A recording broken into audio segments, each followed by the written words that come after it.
Welcome to Aging Insight with your host, John Ross and Lisa Schollmeyer.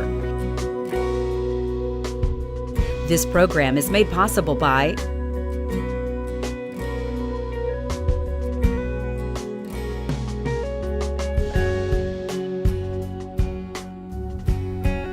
welcome everyone to another edition of Aging Insight. I'm Lisa Schollmeyer and I'm here with John Ross, and John and I are elder law attorneys. And that means that we are attorneys that focus particularly on the needs of seniors and retirees, people who hope to be retirees someday, as well as folks who may have disability or caring for someone with a disability. So there's a lot of information you need to navigate those areas of life. And so Aging Insight is here to bring you information about some of the legal issues that come up, some of the health and insurance issues that come up, long-term care, and governmental benefit programs.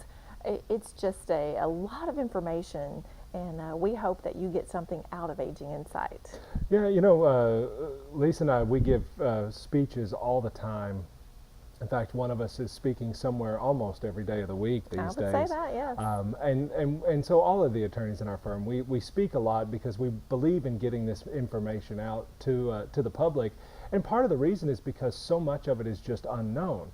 And it's so unknown that when we introduce ourselves as elder law attorneys, that's oftentimes the first time anybody has ever even heard of elder law. I can't tell you how, every week somebody says, I didn't even know there was a field of elder law. Or they ask, well, you don't look elderly. Right, yeah, and it's elder law is not about us, and frankly, it's not a type of law. It's essentially a type of client or a type of client situation that we deal with. And people often think, they say, wow, this is a new field. Right, but really, John, people have been getting older since there have been people. That's exactly right. How's that? And that has come with the same sort of issues that we deal with today. Those same issues have been dealt with for a long, long time. And we can trace some examples of how elder law and estate planning issues have been addressed all the way back to biblical times. Yeah. So I think we're going to kind of do a little bit of a different episode today, and we're going to talk about some biblical examples where we've seen elder law issues come into play. And John, most folks might be scratching their heads thinking, what in the world yeah, what in the world does there? the Bible and elder law have to do with Yes. one another? Well, I will start with one of my favorite stories, which relates to Isaac. And of course, Isaac, he was married, he had his wife Rebecca, and then he had his two boys. His oldest boy, Esau. And Esau, he was a tough guy, he was a man's man. Big kid, hairy kid, hunter. The kind of kid that a father would be proud of. And of course, he was the oldest boy, and that certainly held a particular position, especially in the Jewish tradition of the time. And then he had his other boy, Jacob, and he's a little soft, he's a small kid, more of an intellectual, maybe a little more touchy-feely, the kind of kid that a mom's going to warm up to a whole lot. A mom like, in this case, Rebecca. And so we've got Isaac, we've got Rebecca, we got their two kids. And as we talked about, the Jewish tradition at the time was that at some point in time, Isaac, they didn't have a lot of stuff back then. They had goats, they had a farm, they had some personal possessions. But the idea is that the patriarch of the family, in this case Isaac, at some point, the Jewish tradition was he would bestow his blessing, which essentially equated to a double portion of the inheritance. And he would bestow that on his oldest son, Esau. That was the Jewish tradition. That's what people did. That's what his plan was. Everybody knew his plan. That's right. This was not a secret. Everybody knew what was going on. And yet, did Isaac do anything? Right. I think this is a story where for years and years, I think, Isaac just sort of let things ride. That's right. He has his oldest son who's healthy and virulent and, always out in the field doing his thing. And he has Jacob who's maybe more around the home place there. And everybody knew. But Isaac said, well, everybody knows. I don't really have to do anything. Yeah, so, and maybe you can relate to some of that. Maybe you've put off doing some of your own planning for the future. You know what you want. You know how you want it done. You just haven't done anything. Yeah, you haven't taken those formal steps to take care of your estate planning. So, and John, so in this story, we finally get to a point where Isaac is ready to take those formal steps to actually bestow that blessing, bestow the inheritance on Esau. And but at this point, Isaac is very aged, elderly, whatever you want to call it. He can't see very well. He doesn't hear very well. I would say probably at this point we would call Isaac, I'm guessing, homebound. So Isaac figures, well, I'm aged. I need to go ahead and formalize my blessing and my inheritance. And so he asked that, Esau, make my favorite meal. Go out hunting, bring me the stew that I love, and I'm going to bestow my blessing. And it didn't quite work out that way. Yeah, no. As soon as he says that to Esau, Esau takes off running. He's going to go follow Dad's wishes. But of course, Rebecca, she had her ear to the door. She hears all of this, and she looks over at her favorite boy, Jacob. And she says, hey, look now, you need to get in there and pretend like you're your brother. Because if you don't go in there and pretend like you're Esau, then you're going to get the short end of this deal. And your dad, Isaac's going to bestow his blessing on Esau, and you're going to miss out. And so you need to get in there. And you know what? Your dad is so frail and vulnerable. He still has his mind, but he's so frail and vulnerable, we're going to be able to trick him. And Jacob looks at his mom. He's not a dumb kid. He says, Mom, there's no way my little skinny body is going to be able to pretend like I'm that big hairy brother of mine, Esau. And she says, no, I've already got that planned out. Got it all figured out. What we're going to do is we're going to wrap you up in animal fur, and then we're going to send you in there. And of course, Lisa, he gets wrapped up in animal fur. He goes in there, pretends like he's Esau. And Isaac, he's so frail and vulnerable because of his eyesight and hearing and bedridden. All he can really do is reach out and feel that fur. And of course, thinks he's talking to the Esau, and in fact bestows his blessing on Jacob. Right. And so this is a situation where someone waited so long to formalize their arrangements that it ended up not going the way that individual wanted it to go. Now, John, from a theological standpoint, we all know that obviously the blessing to Jacob was apparently part of, the grand biblical plan. But it wasn't Isaac's plan. It wasn't Isaac's plan. And so, yeah, taking it aside from the theological debate right. there, but the thing is that we have seen, in doing this for 15 or 20 years each, we have seen so many times where what a person wanted, what they stated, what they told everybody they wanted, did not happen. And the reason it didn't happen is because they failed to do anything to make it happen. They, like Isaac, just let it ride. Right. Maybe they had told people, but they had never done anything. And then at some point, because so often people forget about this point before death. Right. They know what they want at death, or they know how they want when they're healthy and can take care of themselves. But this middle ground, this frail and vulnerable position, that's where things can go bad, and you'd have to be able to protect yourself from others and from yourself, because we've just seen so many things go wrong. And again, that's been going on for a long time, Since Genesis. since Genesis. That's right. Well, all right. Well, we'll take a break and we'll come back and point out a couple of other places in the biblical text that we can see some elder law issues popping up. So stick with us.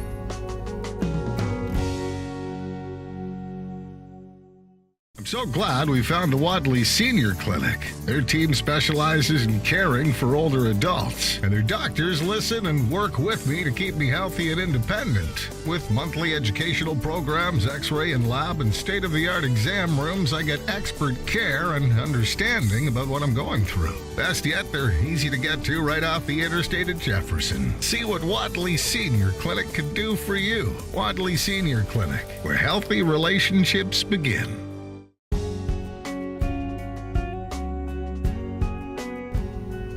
Welcome back to Aging Insight, everybody. This is the show where you tune in to find information about what you need to know to get older and navigate through this process. And Lisa and I, we like to get on here and talk about lots of different things, but today we wanted to talk about the fact that the issues that seniors and retirees experience now, these are not new. Well, to quote another famous biblical person, nothing's new under the sun, John. That's correct. And so we thought we'd kind of show you some biblical examples, and we started out with the story of Isaac, and it really does illustrate the point of planning ahead. Now, here's here's a conversation that I have probably once a week or so. Oh, yes. In consultations. I have somebody come in and they're mad because their sister took daddy's watch, or so-and-so got this, or somehow they're unhappy with the stuff that they're receiving. Right. So we'll have clients come in every week complaining about the split of an inheritance or gifts from parents to among their children. And John, it's very upsetting. These people are mad. They're angry. There's a division in the family. People aren't talking to each other. It's a very bitter time for a lot of families. Yeah, and it can be a family destroyer. Yes. in all of this, and we've seen it happen many times. And again, just to point out that nothing here is new. At one point, Jesus was presented with a question. That's right. In the book of Luke, Jesus is among the crowd, and a person in the crowd calls out to Jesus, and he says, "Jesus, make my brother share the inheritance with me." And yeah, and again, we've had people ask us the same question. Hey, can you make my brother share the inheritance with me? And Jesus looks back at him and says, look, first of all, what makes me the arbiter of y'all's situation? That's a family. It's a family dynamic. This is not a third party issue. But more importantly, he says, but ultimately, we're talking about stuff. We're talking about mere possessions. Right, stuff that rusts and rots and goes away. So yeah, we often try to tell people that most people, when they come in to do estate planning, they are thinking of their estate in physical terms. Right. A house, a car, a bank account, a stock and a bond, an IRA, but very tangible things. Yeah, some things that are quite valuable, and some things that have a lot of sentimental value. But at the end of the day, John, as we explain to our clients, we're glad to help you figure out what you're going to do with your stuff. But our priority is helping you figure out how you're going to enjoy your life. That's right. And ultimately, you think back to somebody a relative of yours that you cared about, maybe a parent that you've lost, a grandparent, an aunt, an uncle, somebody that you were close to, that you liked, and think back of your memories to them. And are those memories centered around a vase, a car, a bank account. No, they're centered around the relationship, the exchange of emotions and feelings. That's your true legacy. That's the thing that you do need to be able to pass on. Unfortunately, there's so much mixture in here between the emotional and ephemeral legacy as opposed to the tangible stuff. And so what that does is it illustrates the point that if you want to preserve the real legacy, you do have to address some of these other things and make sure that what you want is going to happen. Right, because I think when I read that section of Luke, John, I thought to myself, here this person in the crowd has the opportunity to put a question to Jesus, and instead of asking the question of how they can be more godlike or how they can, improve in their stature and be more like Jesus, they squander the opportunity to find out something big, and they're complaining about the brother who won't share the inheritance. That's right. And of course, we can certainly, the person who's asking this question from the crowd, we can certainly point the finger at that person and say, yes, you've squandered your opportunity, you're overly fixated on this one issue surrounding possessions and things like that. But from my experience, there's somebody else in here that we could also point the finger at. That's right, and that would have been that parent or that father. That's right, because I don't know what the dynamics were with those two brothers. I know that there was a rift, and so often that rift is because of something that happened by that parent. Either they failed to plan, or they failed to explain their plan, or they somehow it got twisted in there where these two brothers are now they're probably never going to speak again. Right. So. That family relationship destroyed, and it could be because of the personality of one of those brothers, but it could just as easily be because of poor planning and poor understanding, poor execution by that senior before they passed. And so think of it in terms of oftentimes think of it in terms of legacy. Those two brothers, their memory of their father, because if they were receiving an inheritance at this point in time, it would have come from the man. So their inheritance from their father, their memories of their dad now is completely tainted by this situation. Every time they think of their father, they're going to think of this rift that was created. And that has become his legacy in their lives. And that's probably not the kind of legacy that you want to leave in the minds of your children. So yeah, be sure and do some planning. Learn from this and do some more planning. Well, and I think we're supposed to learn from it, or else it wouldn't be there in the chapter of Luke. That's right. That's right. Well, stick around. We have one more point we'd like to raise with you about estate planning and some roots and some biblical texts. So we'll be right back.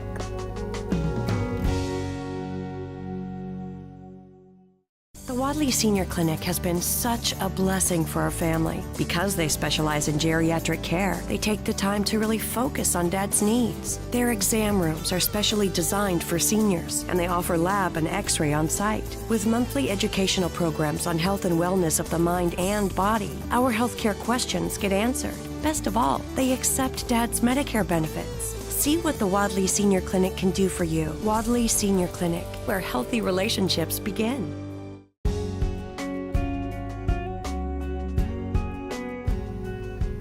Well, welcome back, everyone, to our final segment in today's episode of Aging Insight. And today we're doing something a little bit different, and we are kind of looking to the Bible to show us some elder law issues that have existed. We've talked about the Old Testament in Genesis and the story of Isaac. We've talked about the New Testament in the Gospel of Luke, where Jesus was teaching in the crowds and a question about inheritance came up. And John, we have one more reference that I'd like to share with our viewers today, And that had to do with the fact that Jesus himself made an estate plan. Yeah, you know, and here's especially when Lisa and I go out and give presentations to the community, you know, a lot of times somebody will, again, there's always a joker in the crowd.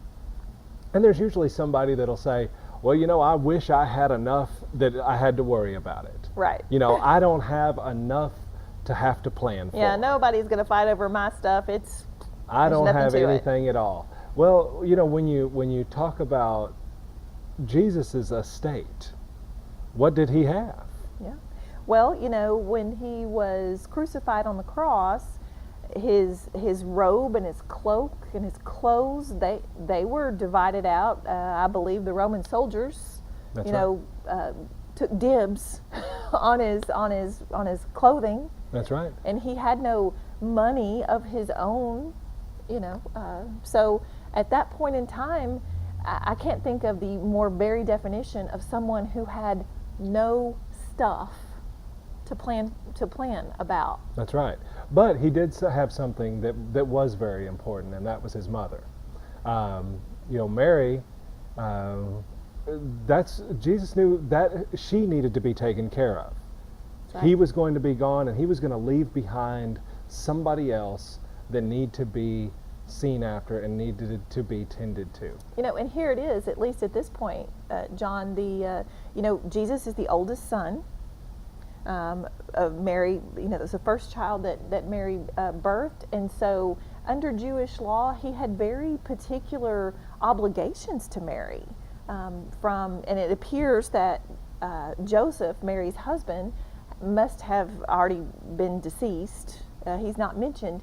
So here we are at the cross, and Mary is there, you know, watching this take place with her son, and Jesus is still concerned about his obligation to his mother, even on the cross. That's right. And so he looks over and he tells John, take care of my mother after I'm gone. I'm entrusting her care to you. And he had picked the right person. Sure. Because he took her in where she lived with him for the remainder of her days, and John tended to her needs. But you know, the point here is that you, even if you have very little in the way of assets. Yeah, in the way of worldly things. In the way of worldly things, you do have other things, and that's the people around you, the people you care about. And even if you don't have family, there are organizations, there are churches, there are nonprofit organizations out there that are out there doing good work, and you can benefit these. You can benefit those people. You need to be thinking about not just the stuff you're leaving behind, but are you really protecting the people you leave behind? Are you leaving them better than what they would have been without you? You know, so often people will plan for, you know, they'll have a spouse, and they maybe they do a will that says, I leave everything to my spouse.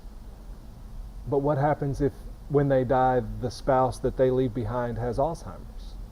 Have they really protected them? Have they provided for them? How are they going to manage those funds? How are they going to pay for their care now that they've lost their spouse? You've got to think about the people you leave behind, whether that's your spouse, whether that's your kids. You're not protecting them, or you're not just giving them stuff. Your job here, just like Jesus felt that he needed to take care of his mother and provide for her, you need to be planning for the unexpected so that you can take care of those people that you leave behind, whether those are individuals or whether that's society at large. You know, and so John, I think, you know, a lot of these stories, they show a lot of things. Number one, you know, we're not supposed to get so wrapped up in stuff and our earthly possessions and money, and but as people, that's a weakness for many of us. Whether it's a weakness that we are insecure in our possessions and our financial security, or you know, whether we whether we spend too much or don't plan appropriately with the resources we're given. So that's kind of one lesson here, is that stuff is not as important as the relationships that we have. And I think the other lesson here is planning ahead. You know, don't leave things to chance. That's right. Don't leave them unattended. Don't think that they'll just work out. You know, that's just it's just not how it happens. Not a good plan. It's not a good plan. You know, it's one thing to hope and to pray for the best things in life, but that's, and it's okay to hope and pray for those things. But you plan for the rest of it. You plan for the bad things to happen, even the things that you don't think will happen, that you don't want to happen. If you've planned for those and they don't happen, no big deal. Right. But if they do and you've anticipated it and planned for it, then there's still no big deal. And that's the real benefit of all of this. So, you know, I think it's, I hope you've enjoyed our little look. You know, we're attorneys, we're not theologians, but Absolutely. we do appreciate those aspects and those glimpses, even in the biblical text, of situations where elder law issues and inheritance and taking care of the people you love are part of that too. So That's right. If you want more information, you can always check out our website. It's www.aginginsight.com. You can also pick up a copy of our magazine or even tune in to the radio show. We do Aging Insight Radio live every Saturday. It's on 98.7, and we also broadcast it on Facebook Live on the Ross and Schollmeyer Facebook page. So you can check out the radio show on your TV, if you or on your phone, whatever. on your iPad. You can iPad. watch us make radio now. That's right. So anyway, hope you enjoyed the show. Stick around till next week. We'll see you then. Bye-bye. Thank you for joining us for this week's Aging Insight program with John Ross and Lisa Schollmeyer. This program is made possible by